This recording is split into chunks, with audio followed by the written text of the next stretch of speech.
Trade talk is in full swing right now across the NFL, and the Baltimore Ravens could look to upgrade their roster. We talked they could be in the market for a couple of big name running backs and so much more coming up next year on this episode of Locked On Ravens.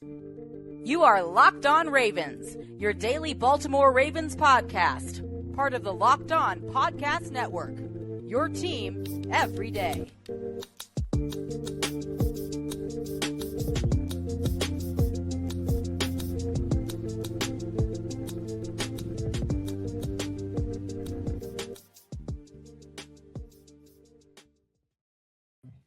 Welcome into another episode of Locked On Ravens. We're your daily Baltimore Ravens podcast. I'm your host, Kevin Oestreicher of Ravens Wire here on the Locked On Podcast Network, your team every day. Thank you so much for tuning in, making Locked On Ravens your first listen every day. We're free and available on all podcasting platforms, including in video form on YouTube and audio form, wherever you get your podcasts. And we're back in midweek edition of the show here on Wednesday with trade talk in full swing for this 4-2 football team. And I had to bring on a very special guest to talk about that here today. It is former Baltimore Ravens wide receiver Mark Clayton in the house. Mark, this team is 4-2 right now. They went across the pond to play in London. They escaped London with a win. And I think people might not be feeling as good because they had to escape. But hey, you know what? They went 1-0. Win is a win, and they'll take it.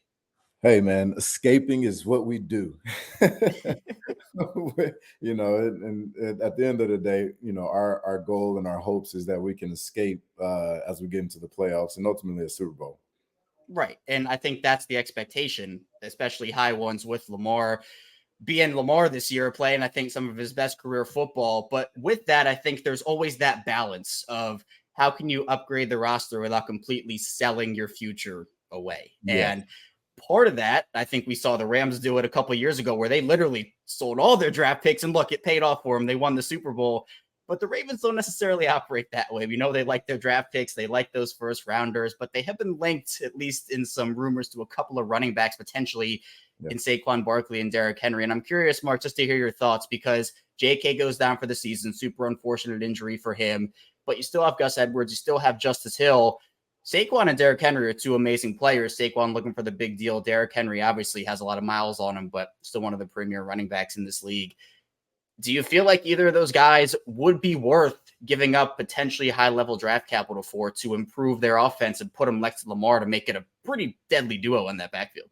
Yeah, I mean, it sounds great, you know, and those are those type of splash deals that everybody gets excited about and all that. Because, I mean, obviously we know what Saquon can do. We know what Derrick Henry can do. But, you know, at the end of the day, I think our organization does a great job of bringing in guys that are very efficient in what we do. I think we got a guy on the sideline that hadn't touched the field yet, Keaton, that is probably even more explosive in terms of just pure line speed than Saquon is, which I'm looking forward to seeing kind of what he's able to do in this offense at full scale.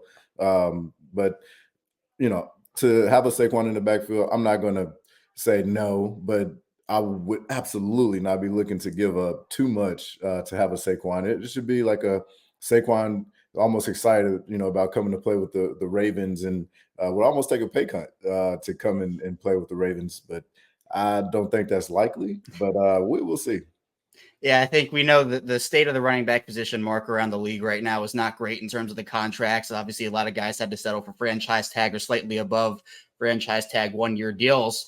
And it's just the state the position is in. And obviously, Ravens had to go through that with J.K. Dobbins and not signing him to a long-term deal. And then the reported holding that he went through throughout training camp comes back, gets injured in week 1. But for those that don't know, Mark and I got started here. We started conversating on that Chase Young. Chase Young has been a guy that, you know, DMV from the DMV playing in Washington for the Commanders right now.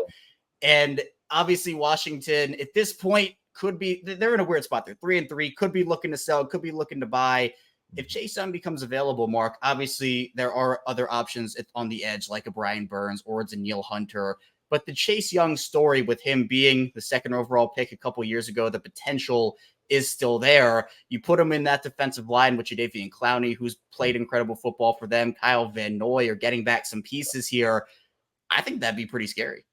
I think it'd be absolutely scary. I think that would set this D-line up to be easily one of the top, I would say 3 or 4 D-line in the NFL. Chase Young is exceptional and still super young. I mean, and you want to bring somebody like that in where you're looking at, potentially, 8 to 10 years of just quality production, and hopefully Hall of Fame type production, in a solid 5 of them. And so, I mean, the fact that that's on the table, I think is beautiful. And I know that Eric is doing whatever he can to kind of see how the deal or could fit or whatever it is. So I'm just glad that our name has been associated with Chase Young. Yeah, and I think something we were talking about off air a little bit was the way the trade deadline, I guess, has evolved over the last 10 or 15 years. And even, back when you were playing, it felt like it wasn't that big of a deal. Like nothing really, went down. There was maybe one or two deals, one or two big ones, but it's kind of turned into this like big event where, you have these shows, you talk about potential trade targets. We were talking, I think the one deal I remember, the big one was when Carson Palmer got traded out of the AFC North and got traded to Oakland. How has the trade deadline in your estimation kind of evolved since when you were a player? Man, I mean, it's become real. The trade deadline for years have, for the most part, came and gone, and nothing significant has happened. So, I mean, nowadays, I think with the development of players early, I think that's starting to flow downhill in terms of you see quarterbacks that are able to come in the league in year 1, year 2, and perform. CJ Stroud, I mean, that's crazy, but come in and perform, but not just quarterbacks, but other positions come in, perform, which opens up this door for this type of we can be more fluid with roster, and teams that really is like, I'm surprised that we got this piece in that's performing like this. Man, we got a chance to win now. If we can get maybe 1 or 2 more pieces and then be able to do that midseason, and reap the benefits of it. And I think, yeah, it's been really interesting because the way that I think even the Ravens organization approached the trade deadline when Ozzie was fully in charge was Ozzie liked to, I think, opts to see things out a little bit. Eric Acosta feels a little more like, hey, I'm going to go out there and I'm going to get that guy. And I'm not saying either approach is right or wrong. It's just different. Like, that's just what it is now. Where last year we see the Ravens go out and get Roquan Smith, who, has essentially transformed this defense. And Mark, I know you played with Ray Lewis during your time in Baltimore, and I start to see the comparisons trickling in between Ray and Roquan. Do you see similarities between those two guys? Well, I like just saying the names is pretty cool, Ray and Roquan. That it kind of flows, but yeah, I mean, it's crazy. That guy he's super smart. He's agile as heck. He can get anywhere on the field. He sniffs out everything. It's almost like he's in the quarterback's head, which makes it a game of chess, not checkers. And man, to have that in the middle of your defense, I mean, that goes a long way. I mean, we're blessed to again have somebody that for years to come we can rely on and depend on, and know that our defense year in year out is going to be one of the top 5 defenses. Yeah, and I think part of that has to do with Mike McDonald, too, who's come in and has been incredible. Spent the year at Michigan after being with the organization for a plethora of years and a bunch of different roles. And you have a team now that's second in sacks. They've already achieved half their sack total from all of last year in just 6 weeks. So they have guys flying all over the place, which is incredible. Yeah. I know in the secondary, though, Mark, there have been some questions about the depth, but the depth has stepped up. You see guys like Brandon Stevens and Geno Stone filling in from Marlon Humphrey and Marcus Williams. There's been rumblings maybe the Ravens could add a cornerback, but if there was one position that if the Ravens were to make one trade and it was one position, we've talked running back, we've talked edge, corner, maybe wide receiver, which one of those positions would you go for? I mean, I think when you're looking at, coming down the stretch and you're going to be playing, these high flying teams, I think you have to talk about secondary because, with what's going on in Kansas City and what Cincinnati may or may not be, and other, elite Miami, the elite aerial kind of assault teams, I think you're going to have to spend some time and look at if there's an option that we can put in that back end that gives us a little more, whether it's range or speed to kind of, run with these guys and disrupt the passing games of these elite teams. And I think the interesting part about it is I think the way that the passing game has evolved from back in the early 2000s to where we are now has changed, especially since you were a player. How do you kind of see these air raid offenses and these teams that are throwing it 30, 40 times a game? How different is that from when you played? Oh man, it certainly is night and day different from when I play, especially with the Ravens. And just for me, it's like God, I would have loved to play in any of these offenses with these coordinators nowadays. But having a dose of it in college was fun, and now seeing it more air raid, more RPOs in the NFL is really cool because those plays are really tough to stop. You saw last night, Dak goes untouched for 20 yards. Nobody accounts for the quarterback. He gets a beautiful keep, run for a touchdown. That play was not predominant, certainly in the 80s or the 90s or early 2000s in the NFL. But it's good for the game. I think it makes it tougher on defenses, and where you have to have defenses that are this crazy combination of speed and power. And so again, that's why I'm also looking at kind of one of those hybrid guys that could be in the secondary that could come down in the box maybe or run and cover with somebody like a Travis Kelce. I think is some type of position that I also think we should be looking at. Yeah, and there's still lots to talk about here on Locked On Ravens. We'll talk Lamar, we'll talk wide receivers, a lot more with Mark coming up soon. Don't go anywhere. There's a lot to talk about on Locked On Ravens. But first, this episode is brought to you by eBay Motors. And our partners at eBay Motors have teamed up with Locked On Fantasy Football host Vinny Iyer to bring you some of the best fantasy picks each week, all season long. Whether you're prepping for a daily draft or scouting the waiver wire, every week we'll be providing you players that are guaranteed to fit on your roster. So let's see who Vinny's picked out for us in this week's eBay Guaranteed Fit Fantasy Picks of the Week. And Drake London is starting to show why the Falcons drafted him first among the many talented wide receivers in the 2022 draft and why he was a hot sleeper in 2023 fantasy drafts. London has found his groove in the offense with Desmond Ridder. In the past 2 weeks, he's caught 15 of his 21 targets for 203 yards. He now draws another good spot in week 7 against the Buccaneers, who have struggled to contain teams' number 1 wide receivers. London is guaranteed to keep bringing the pleasing production with great matchups ahead versus the Titans, the Vikings, and the Cardinals before his week 11 bye. And again, Vinny Iyer from Locked On Fantasy Football is going to help you win your fantasy championship. eBay Motors knows the championship team is about each player being a perfect fit.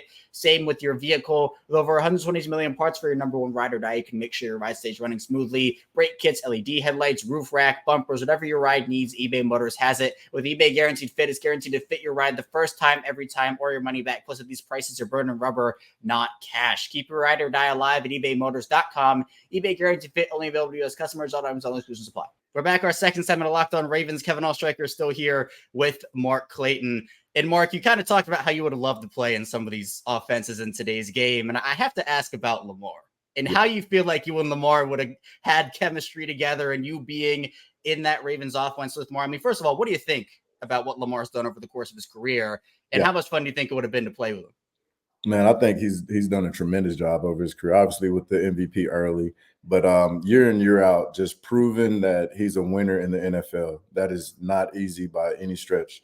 Having the injuries the couple seasons in a row was unfortunate, but here we are, new season, new coordinator, new offense, getting adjusted. First year in that system, obviously, there's always some figuring out to do in that first season in the system, but I think he's adjusted just fine. And I'm enjoying what we're doing with trying to allow Lamar to drop back a little more and bring the intermediate passing game into the picture and continue to have the design quarterback runs, which we should always have, but just being more versatile, similar to his MVP season. We all the way from 5 wide to, power 3 tight ends and, all that variation keeps defenses on their toes. And I think that's what allows Lamar to be the best quarterback really in the league.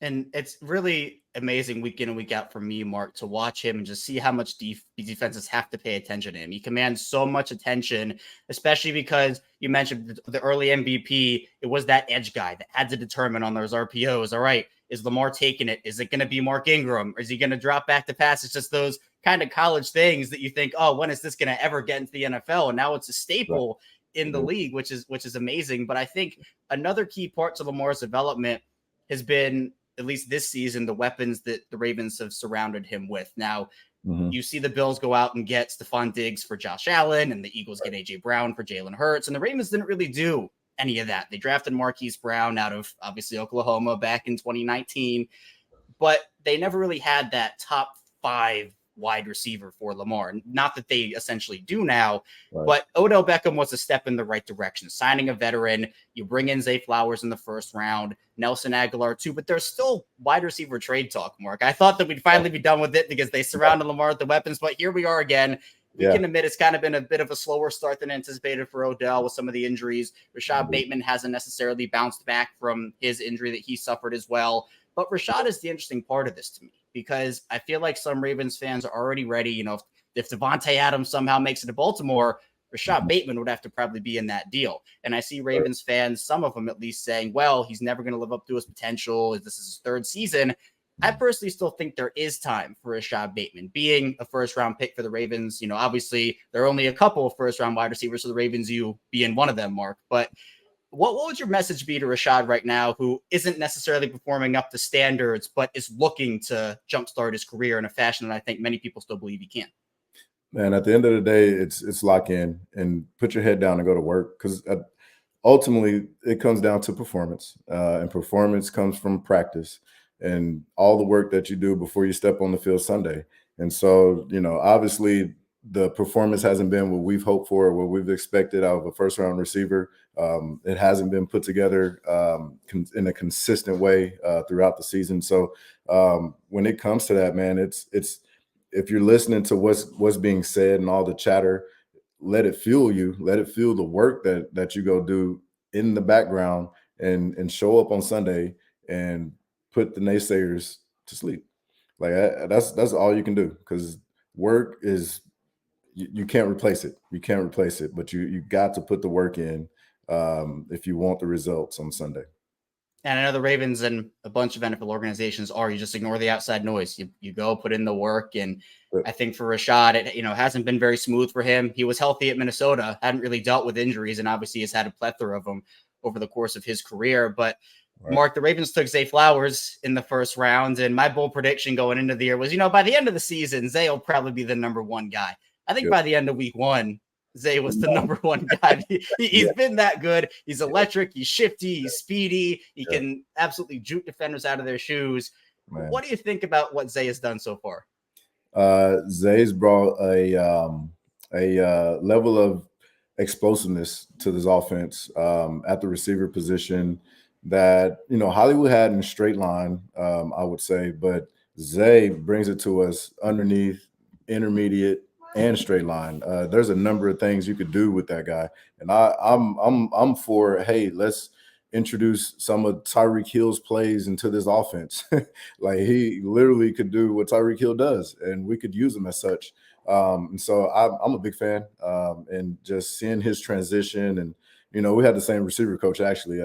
He was at Boston College with Darryl Wyatt, and so I already know where his mind's at and what's been drilled into him.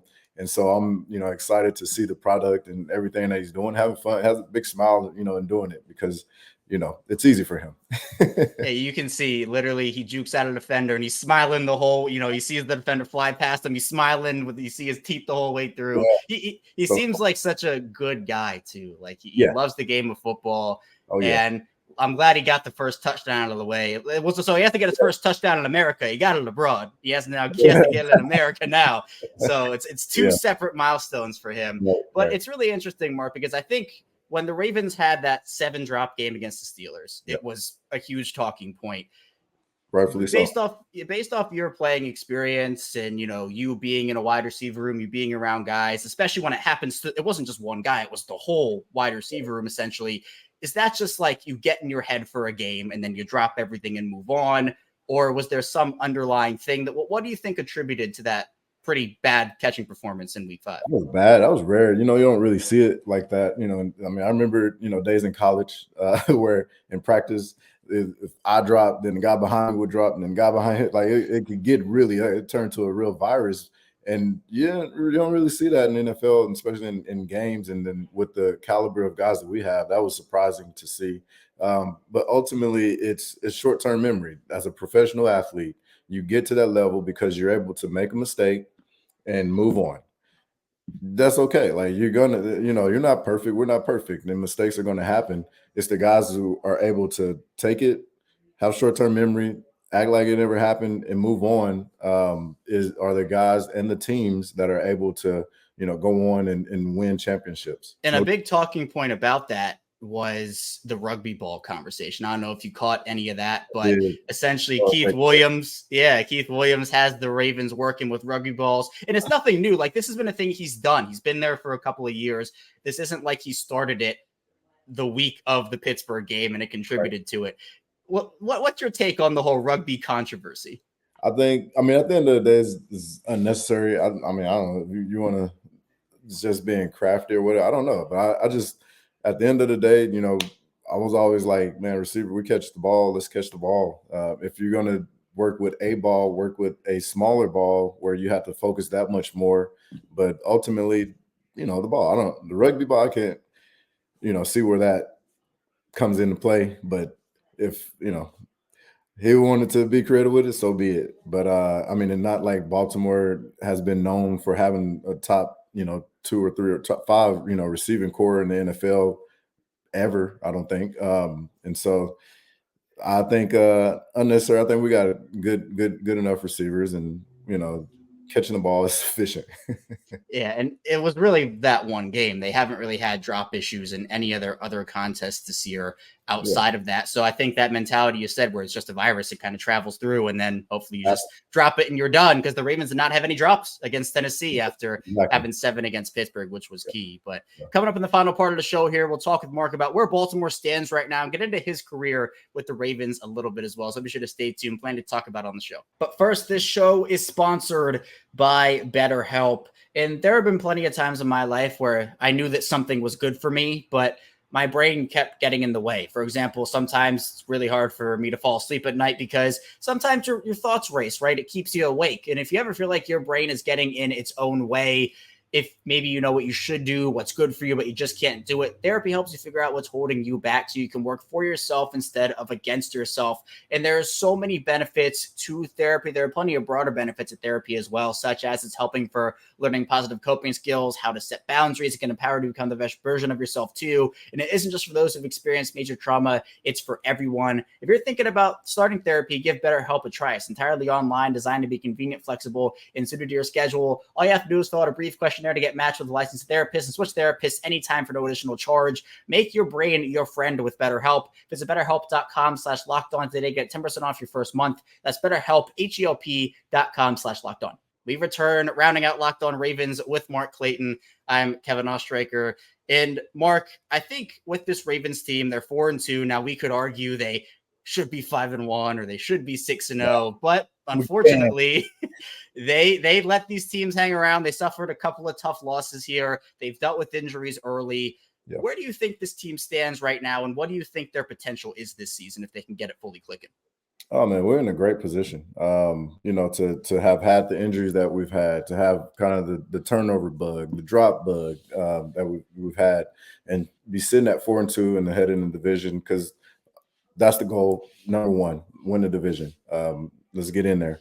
And so I think we're in a great position. I think we have guys that will be coming back and fitting in, and we'll see what we do at the trade deadline. But at the end of the day, you just want to be going into the last quarter of the season and be clicking, so to speak. Like you want to be rolling, and you want to go into the playoffs hot.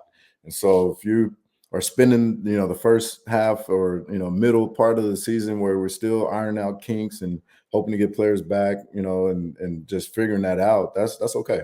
And doing it while you're winning is even better. Right. And I think that at least my expectation was not that this offense was going to be clicking and putting up 40 points a game week 1 through week 18, especially with a new offensive system, new playmakers in there. It's okay if this team was to struggle out of the gate a little bit. I think where the frustration comes for a lot of people is that it's just been a little sloppier than people might have expected with some of those things. But it wasn't like everything was going to be perfect off the bat. So I'm willing to say, you know what, if they can peak in November, start that peak up, and then obviously you want to peak when you're playing January and February football, that to me is definitely an okay path for them.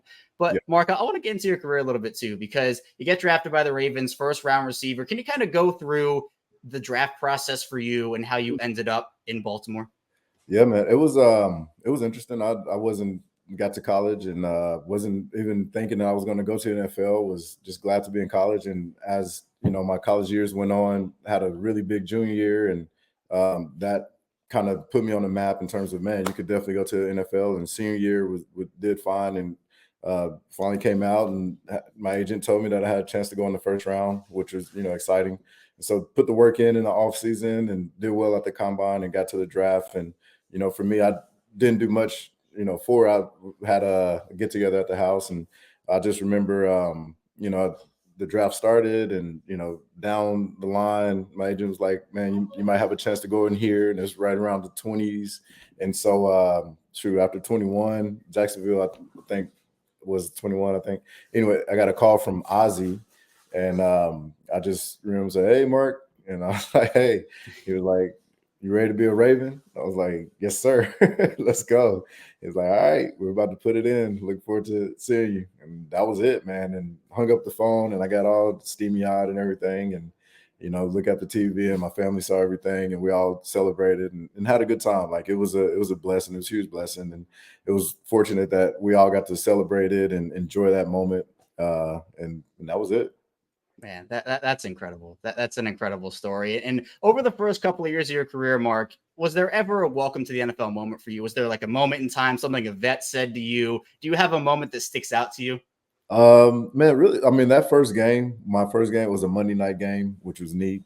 We played the Colts. And so as a receiver and a fan of the passing game, to see Peyton Manning and those guys, over there warming up was awesome. And then, Ray did his dance. It was the Ray intro day, and it was just, the atmosphere was crazy. It was electric. I'll never forget that. Being my first game, had a good game too. And so it was that first game was really memorable for me, and I'll never forget it.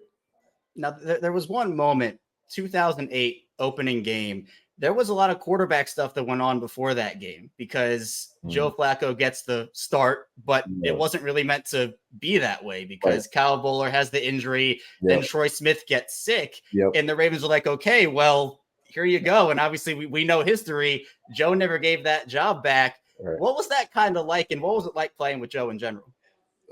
Joe was great. It was weird, that whole situation. It was like, Troy, it was like, all right, K-Bo, okay, dang, he's down. Then Troy, it was like, okay, Troy, he'll be okay. And then it was like, wait, he's sick. What kind of sick? It was like, well, he'll be back. And then he wasn't back. And then it was like, okay, now we're going with Flacco. But, to go in there and have Flacco, it was really cool. He was, his personality was awesome. He was a great fit in that room of personalities. He was, real kind of, his demeanor was real low key and subdued, and, just a matter of fact dude, and nothing really got to him. So it was good to have a quarterback and somebody who was just secure in what he could do, and not get rattled. And so it was not, and obviously went on to have a good first season.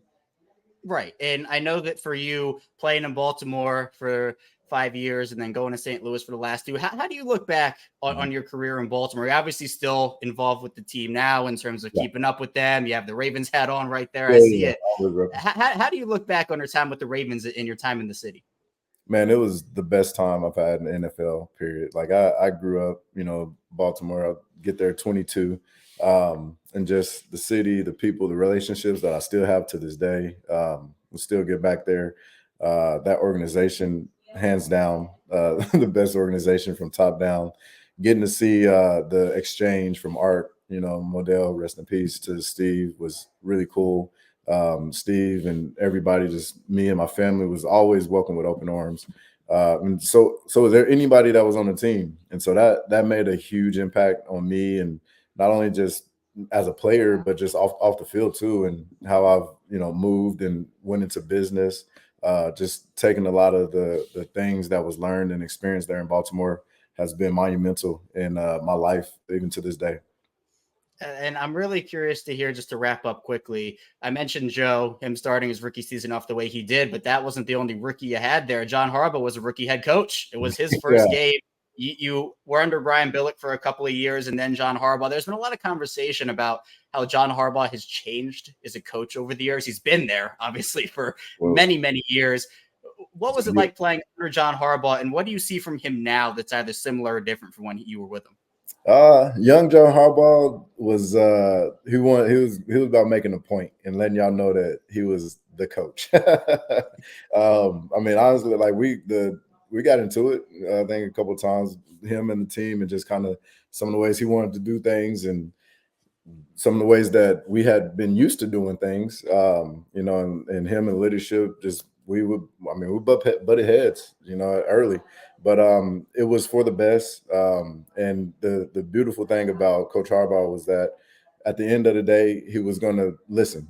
He was going to, we were going to figure it out, and we weren't going to get everything we wanted, but he was willing to give in a certain way to accommodate, the guys and what we wanted as well. And so that was huge. And, now, gosh, he's so continuing to be loving. He's always, considerate and thoughtful, and he cares, and he wants to know what's going on with you. Like, how are you? Like, what can I do? Are you all right? Like, how can I help you be the best today? And that is crazy, to have as a head coach, to go around and actually really, genuinely want to know that you're okay as a player, not only on the field, but off the field. And that, again, is essentially what the organization is like, man. And so that, I know, is one of the reasons why a lot of guys who have even went and just had a cup of tea there would consider Baltimore one of their homes for sure. If they've ever stepped foot in the facility, they felt like it was home. Yeah, and I think the one clip that I think the new John Harbaugh is J.K. Dobbins in 2021. I think he fumbled the ball, and John Harbaugh just runs over, gives him a hug, and says, you got a big heart in there. And I don't know if old John Harbaugh would have done something like that. I know there's the John Harbaugh doghouse that I know is a little famous, so I don't know if that would have been it. But yeah, I think for the Ravens, they've been known as this, great organization. Most veterans who go through there, most people who have been part of the organization, obviously have very good things to say about it. So I think for them, they have a high standard, and it's both on and off the field. They put high quality football teams on the field, and then off the field, they take care of their own. And that's really great about them. But Mark, I appreciate your time. Thanks so much for hopping on here. Hopefully this team can make it to the promised land, get to the Super Bowl. As we talked about, we'll see what they do at the trade deadline. We'll see what they're cooking up. Big game this week. So looking forward to it. Us in Detroit. Yeah, we'll see. The Lions are a good football team, top of the NFC North. So two division leaders facing off at M&T Bank Stadium. That's all I have for you here today on Locked On Ravens. Thank you so much for tuning in. When we get back here tomorrow, more Ravens content here. So be sure to stay tuned for that. I'll see you right back here tomorrow on Locked On Ravens.